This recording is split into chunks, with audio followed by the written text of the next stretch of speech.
I'm really, the mentioning of her name reflects that there are some others who are eyeing the election. And for myself, you know, I really didn't make a difference. I would respect whoever the Israeli public would choose as their prime minister. You know, this is the main thing for me. Talking about who's arming Abbas and Hamas. As you know, there is, according to the peace agreement signed with Israel and Palestinian Authority, the Palestinians should be allowed to renew or update their weaponry once a year. And in the latest meeting between Abbas and Olmert, they have asked him that since 1993 we have not updated our weaponry, while Hamas managed to accumulate the best technology. And as I wrote in my book, one of the things really I would alert you that Hamas over the years managed to have the latest in technology, to the extent that since the abduction of the Israeli soldier Shalit in Gaza, we have heard so many threats about Israeli forces would go into the center of Gaza. But from that, and being in Gaza and knowing exactly what's happening in Gaza, I wrote an article, I said, Olmert will never step into Gaza. Because Gaza today is not Gaza 10 years ago, when 2 jeeps patrolling the streets of the city would force a whole neighborhood just to go behind doors.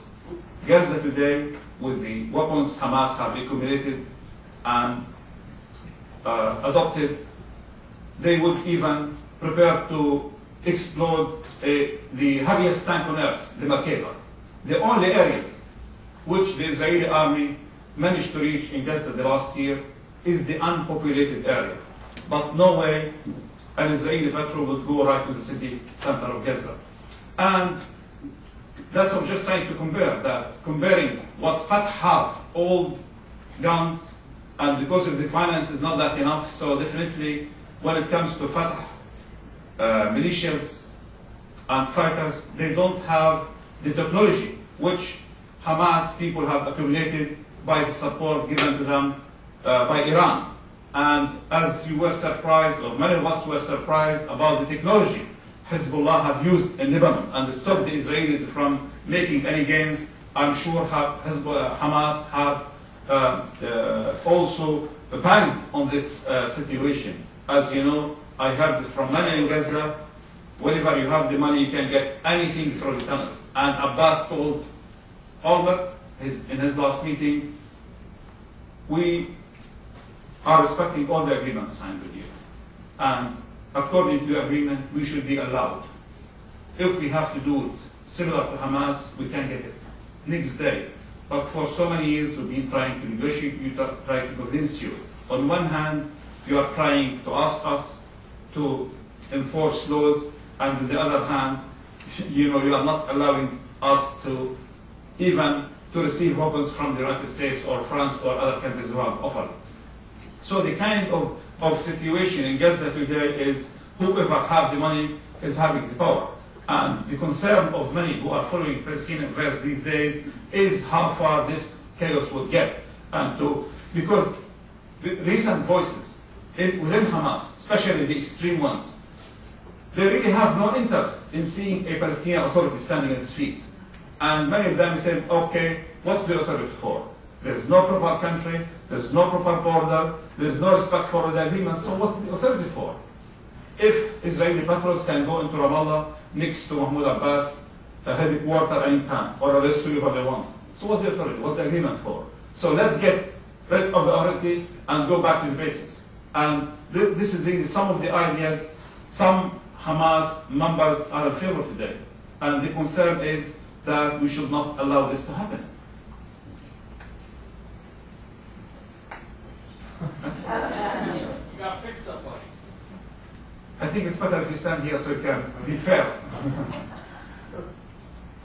I was just wondering, should they come to an agreement, should they agree to either the 1967 wars or whatever conclusion they come to and give Palestine their own country, do you foresee that ending the violence, or do you see like an internal conflict over who will rule that country, and with whoever does rule that country still having problems with Israel or any of it?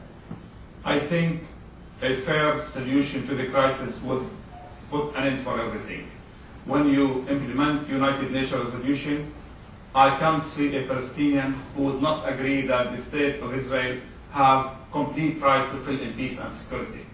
And as I mentioned, we need to see a leader here giving the Palestinians some hope that if you choose the road path of peace, we would implement all the relevant resolutions so you can live in peace. And there was some hope. In 2003, we have heard the American president promising the Palestinian a homeland and state and independence within 5 years. It was at that time mentioned that by the end of 2007, that's in the president's own words. 2 years later, after his election, he changed his mind. He said, let's have it by 2009. And in the last visit by the Israeli Prime Minister Ariel Sharon, the American president said dates are not important. So what kind of hope the Palestinians have if there is no one, to tell them, if you want peace, you have to respect, you have to stop, but in exchange for this, we'll give you a state. I'm sure United Nations resolutions are very clear, and it has been approved long time ago, but unfortunately, unlike many other resolutions which have been implemented well, or this resolution when it comes to the state of Israel, we have to go and talk to the Israelis, see if they are happy with it or not. I think this resolution has to be enforced in both parties.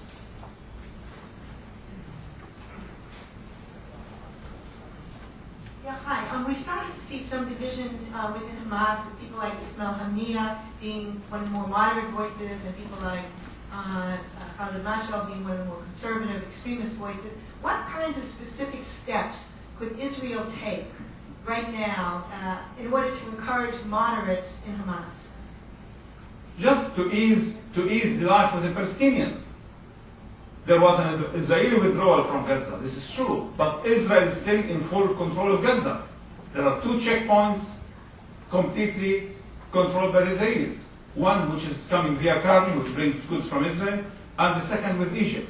And unfortunately, this one with Egypt is closed at least 4 days a week, to the extent that many Palestinians, hundreds of them, even thousands, have to sleep right on the border, waiting to see when whoever is responsible in Israel for these checkpoints to see them open.